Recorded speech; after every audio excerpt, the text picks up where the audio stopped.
এটা এটা হচ্ছে সমীকরণের সমাধানের নিয়মে করে।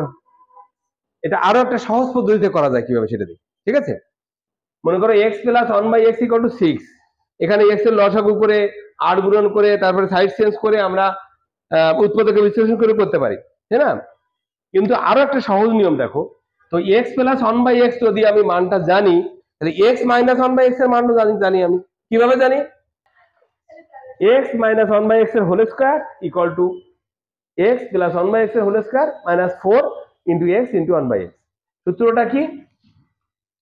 a মাইনাস b এর whole square equal to a plus b এর হোল স্কয়ার মাইনাস 4ab। এই সূত্র প্রয়োগ করলাম। এখন দেখো যেহেতু x প্লাস 1/x এর মান দেওয়া হচ্ছে 6, 6 এর স্কয়ার মাইনাস 4,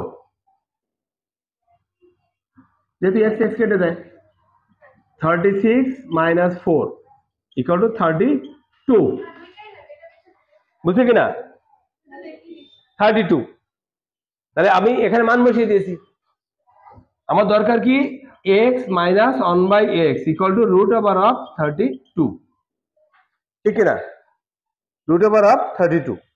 বুঝছো? এখন আমি যে কাজটা করব, অপনয়ন পদ্ধতিতে সমাধান করব। অপনয়ন পদ্ধতি কিভাবে করে? x plus 1/x equal to 6, x minus 1/x equal to root over of 32।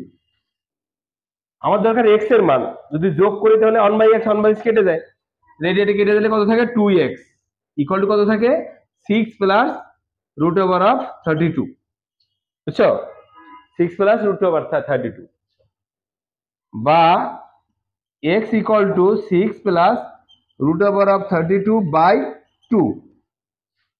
ঠিক আছে, এখন তুমি এখান থেকে 2 বের করতে পারো। 4 8 32 না? 4 8 32। আচ্ছা 16 দুগুণে 32। Very good. তাহলে আমি এখানে 6 প্লাস এটাকে আমি রুট ওভার অফ 16 ইন্টু 2 লিখতে পারি কিনা।